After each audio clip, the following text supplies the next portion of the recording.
Tobias owns a $400,000 home. Mr. Brainy rents next door. Somehow, Mr. Brainy has more money. Tobias has no idea why.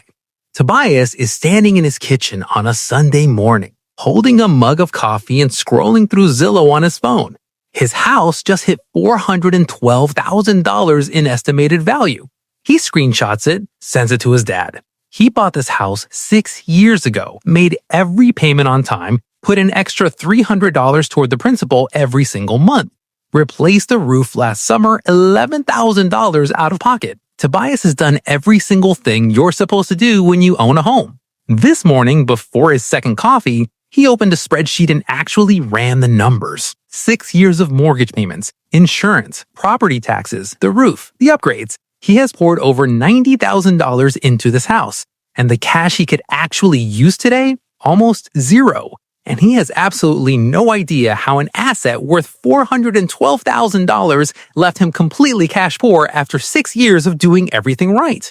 He didn't miss payments. He didn't neglect the property, but somehow his neighbor, Mr. Brainy, who has rented the identical house next door for the same 6 years and invested the down payment he never spent, never once called a plumber at midnight, never once replaced the roof, and quietly built a liquid portfolio worth more than Tobias's entire home equity. Tobias's so-called asset costs him money every single month. Mr. Brainy's investments pay him every single month. Tobias's brain did this automatically. He never decided to treat his biggest monthly expense as his greatest financial achievement. It just felt that way. But here's what Tobias doesn't see. Here is the actual definition of a real asset. A real asset puts money into your pocket. A rental property does this without you selling it. Your home doesn't do this. Your home takes money out of your pocket every single month without generating a single dollar of income. That's a liability, not an asset, a liability. But here's where it gets uncomfortable. Your brain does not care about definitions. Your brain cares about how something feels, and owning a home feels like the responsible, secure, wealth-building thing to do. Every family gathering confirms it. Every colleague who asks about the neighborhood confirms it. Every financial advisor who calls it your biggest asset confirms it. But Robert Shiller's century of housing data tells a completely different story. Real home appreciation after inflation? Just 0.6% annually since 1915. That is not wealth building. That is barely keeping pace with the cost of existing. The S&P 500 has returned 10.3% annually over the same period. And this is where it gets worse, because even that 0.6% figure is being generous. It does not account for what home ownership actually costs to maintain. Harvard's Joint Center for Housing Studies puts average maintenance costs at 1 to 2% of your home's value every single year. On a $400,000 home, that is $4,000 to $8,000 every year just keeping the lights on and the pipes from bursting, before property tax, before homeowner's insurance, before the interest on your mortgage, which in the first decade of a 30-year loan is the majority of every single payment you make.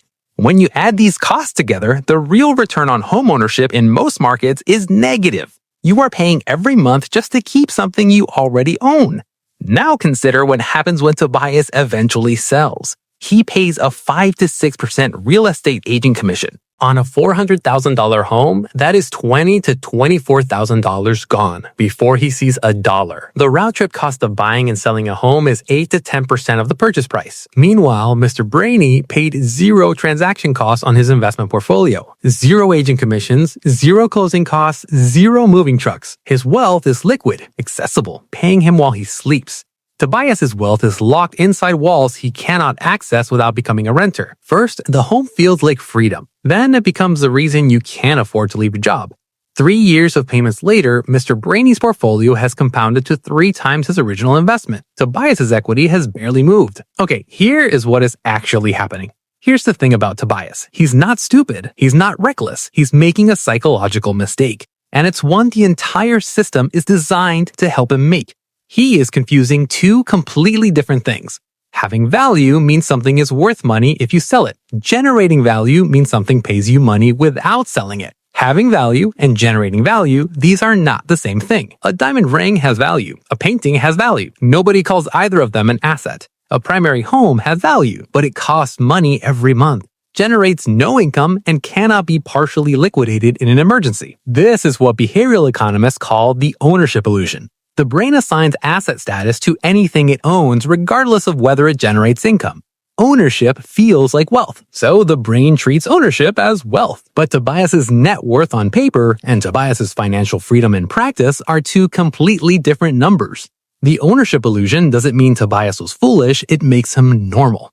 Every bank, every mortgage lender, and every financial advisor reinforces this illusion. So how do you actually think about this differently? The answer is not to stop owning a home. Homeownership has real benefits: stability, community, personal pride. This isn't about abandoning it. The answer is to stop counting your home as your primary financial plan. Because the moment you count your home as your primary asset, you stop building the assets that actually pay you. The single shift that changes everything is this.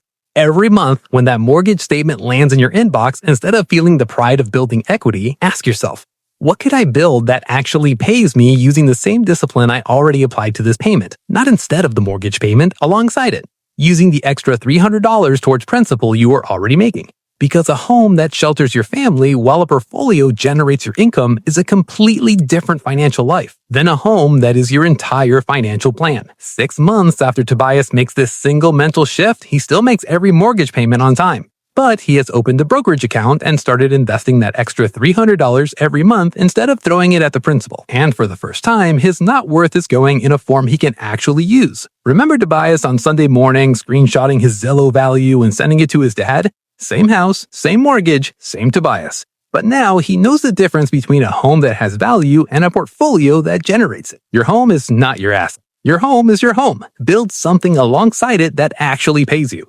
If the last 10 minutes changed how you see your mortgage statement, we have a new video every week that will be the same thing to every other financial decision you think you've already figured out. Because next week we're covering something that will make today's video feel like the warm-up. Why paying off your mortgage early might be the most expensive financial decision you ever make. See you then.